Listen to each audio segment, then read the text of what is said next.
Hello friends, आप देख रहे हैं आसान लाइव विद कल्पना में आपका स्वागत है। मैं अब आपको सुनाने जा रही हूँ श्रावण महात्म्य पंचम अध्याय प्रारंभ। श्रावण मास में किए जाने वाले विभिन्न व्रतानुष्ठान और रविवार व्रत वर्णन में सुकर्मा द्विज की कथा। ईश्वर बोले, हे सनत कुमार, करोड़ पार्थिव लिंगों के महात्म्य तथा पुण्य का वर्णन नहीं किया जा सकता। जब मात्र एक लिंग का महात्म्य नहीं कहा जा सकता तो फिर करोड़ लिंगों के विषय में कहना ही क्या। मनुष्य को चाहिए करोड़ लिंग निर्माण असमर्थता में 1,00,000 लिंग बनाए या 1000 लिंग या 100 लिंग ही बनाए। यहाँ तक कि एक लिंग बनाने से भी मेरी सनिधि मिल जाती है। षडाक्षर मंत्र से 16 उपचारों के द्वारा भक्तिपूर्ण मन से भगवान शिव की पूजा करनी चाहिए। गृह यज्ञ के साथ उद्यापन करना चाहिए, उसके बाद होम करना चाहिए और ब्राह्मणों को भोजन कराना चाहिए। हे सनत कुमार, इस अनुष्ठान को करने वाले की अकाल मृत्यु नहीं होगी। यह व्रत बांझ को दूर करने वाला, सभी विपत्तियों का नाश करने वाला तथा सभी संपत्तियों के वृद्धि करने वाला, मृत्यु के पश्चात वह मनुष्य कल्प पर्यंत मेरे समीप कैलाशवास करता है।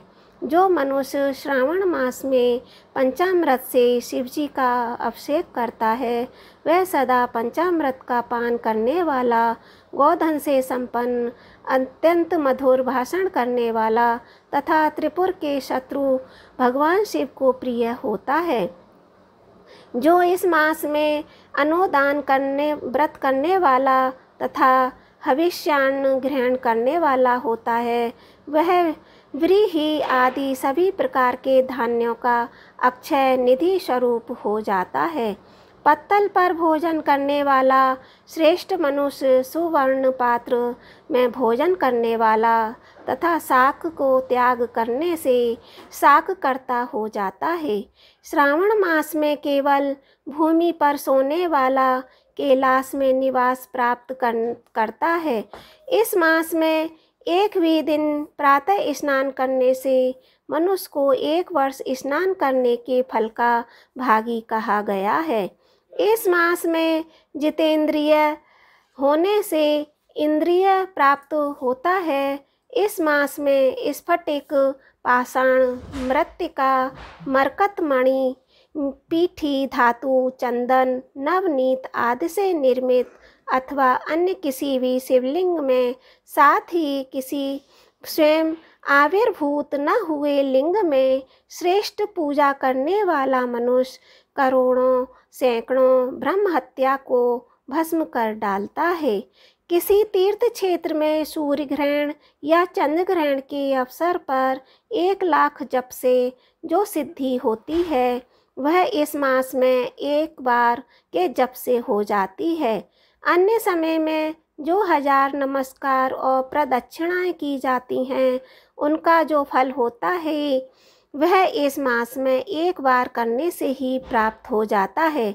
मुझको प्रिय इस श्रावण मास में वेद पारायण करने पर सभी वेद मंत्रों की पूर्ण रूप से सिद्धि हो जाती है। श्रद्धा युक्त होकर इस मास में 1000 बार पुरुष सूक्त का पाठ करना चाहिए अथवा कलयुग में उसका 100 गुना पाठ करना चाहिए अथवा वर्ण संख्या का 100 गुना पाठ करना चाहिए अथवा वह करने से असमर्थ हो तो आलस्यहीन होकर मात्र 100 पाठ करने चाहिए। ऐसा करने वाला मनुष्य ब्रह्म हत्या आदि पापों से मुक्त हो जाता है। इसमें कोई संदेह नहीं है। गुरु पत्नी के साथ संसर्गजन्य पाप के लिए यही महान प्रायश्चित है। इसके समान पुण्यप्रद, पवित्र तथा पापनाशक कुछ भी नहीं है। पुरुष सूक्त के जप के बिना इस मास में एक भी दिन व्यतीत नहीं करना चाहिए। जो मनुष्य इस फल को अर्थवाद कहता है, वह नरकगामी होता है। इस महीने में समिधा चारु, तिल, घृत से गृह यज्ञ होम करना चाहिए। शिव के रूपों का भली भांत ध्यान आदि करके धूप, गंध, पुष्प, नैवेद्य आदि से पूजन करना चाहिए और अपने सामर्थ्य के अनुसार कोटि होम, लक्ष होम अथवा 10 सहस्त्र होम करना चाहिए। व्याघ्रतियों ओम भू, ओम भुव, ओम स्वः के साथ तिलों के द्वारा भी यह गृह यज्ञ नामक होम किया जाता है। हे सनत कुमार, इसके बाद अब मैं वारों के व्रतों का वर्णन करूँगा, आप सुनिए। हे अनघ, उनमें सर्वप्रथम मैं आपको रविवार का व्रत बताऊंगा। इस संबंध में लोग एक प्राचीन इतिहास को कहते हैं। प्रतिष्ठानपुर में सुकर्मा नामक एक द्विज था। वह दरिद्र, कृपण तथा भिक्षावृत्ति में लगा रहता था।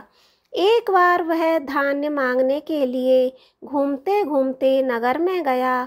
उसने किसी एक गृहस्थ के घर में मिलकर रविवार का उत्तम व्रत करती हुई स्त्रियों को देखा। तब उसे देखकर वे स्त्रियां परस्पर कहने लगीं कि इस पूजा विधि को शीघ्रतापूर्वक छिपा लो। इस पर वह विप्र उन स्त्रियों से बोला, हे श्रेष्ठ स्त्रियों, आप लोग इस व्रत को क्यों छिपा रही हैं? समान चित्त वाले सज्जनों के लिए परमार्थ ही स्वार्थ है। मैं दरिद्र तथा दुखी हूँ। इस श्रेष्ठ व्रत को सुनकर मैं भी इसे करूँगा। अतः आप लोग इस व्रत का विधान व फल अवश्य बताइए। स्त्रियां बोलीं, हे द्विज, इस व्रत के करने में आप उन्माद तथा प्रमाद करेंगे अथवा भूल जाएंगे अथवा इसके प्रति अभिभक्त तथा अनास्था रखने लगेंगे। अतः आपको यह व्रत कैसे बताऊं?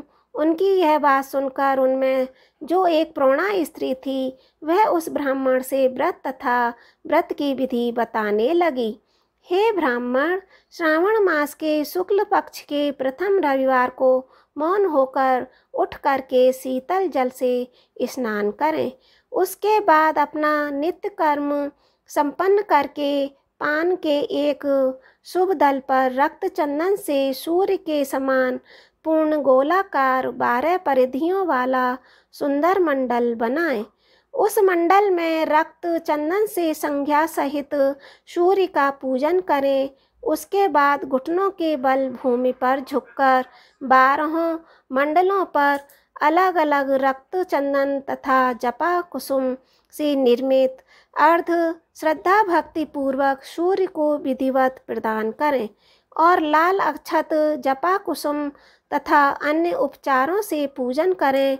उसके बाद मिश्रित से युक्त नारिकेल के बीज का नैवेद्य अर्पित करके आदित्य मंत्रों से सूर्य की स्तुति करें और श्रेष्ठ 12 मंत्रों से 12 नमस्कार तथा प्रदक्षिणाएं करें। उसके बाद 6 तंतुओं से बनाए गए सूत्र में 6 ग्रंथियां बनाकर देवेश सूर्य को अर्पण करके उसे अपने गले में बांधें और पुनः 12 फलों से युक्त वायन ब्राह्मण को प्रदान करें। इस विधि से किसी के सामने नहीं सुनाना चाहिए। हे विप्र, इस विधि से व्रत के किए जाने पर धनहीन व्यक्ति धन प्राप्त करता है, पुत्रहीन पुत्र प्राप्त करता है, कोढ़ी कोढ़ से मुक्त हो जाता है, बंधन में पड़ा व्यक्ति बंधन से छूट जाता है, रोगी व्यक्ति रोग से मुक्त हो जाता है। हे विपेंद्र, अधिक कहने से क्या प्रयोजन? साधक जिस जिस अभीष्ट की कामना करता है वह इस व्रत के प्रभाव से उसे मिल जाता है। इस प्रकार श्रावण के 4 रविवारों और कभी कभी 5 रविवारों में इस व्रत को करना चाहिए। इसके बाद व्रत की संपूर्णता के लिए उद्यापन करना चाहिए। हे विपेंद्र, आप भी इसी प्रकार करें, इससे आपकी सभी मनोकामनाएं सिद्ध हो जाएंगी। उसके बाद उन पतिव्रताओं ने को नमस्कार करके वह ब्राह्मण अपने घर आ गया। उसने जैसा सुना था उसी विधि से उस संपूर्ण व्रत को किया और अपनी दोनों पुत्रियों को भी वह विधि सुनाई। उस व्रत के सुनाने मात्र से शिव जी के दर्शन से, उनके पूजन के प्रभाव से वे कन्याएं देवांगनाओं के सदृश हो गईं। उसी समय से उस ब्राह्मण के घर में लक्ष्मी ने प्रवेश किया और वह अनेक उपायों तथा निमित्तों से धर्मान हो गया। किसी दिन उस नगर के राजा ने ब्राह्मण के घर से होकर राजमार्ग से जाते समय खिड़की में खड़ी उन दोनों सुंदर और अनुपमेय कन्याओं को देख लिया। तीनों लोकों में कमल, चंद्रमा आदि जो भी सुंदर वस्तुएं हैं, उन्हें वे दोनों कन्याएं अपने शरीर के अवयवों से तिरस्कृत कर रही हैं। उन्हें देखकर राजा मोहित हो गए और क्षण भर के लिए वहीं खड़े हो गए। ब्राह्मण को शीघ्र बुलाकर उन्होंने दोनों कन्याओं को मांग लिया। तब उस ब्राह्मण ने भी हर्षित होकर दोनों कन्याएं राजा को प्रदान कर दी।